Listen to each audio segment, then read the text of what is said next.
How to log in into TaxAct account. Welcome back to the channel, and let's start with this video.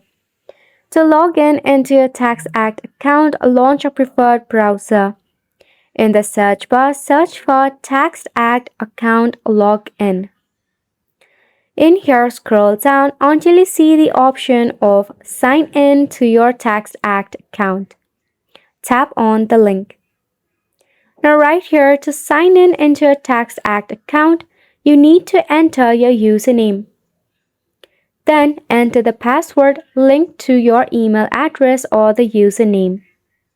Select Remember this device, then tap on Agree and Sign in. If you forgot your username or password, select on the option. Now, enter your username, email address or mobile number.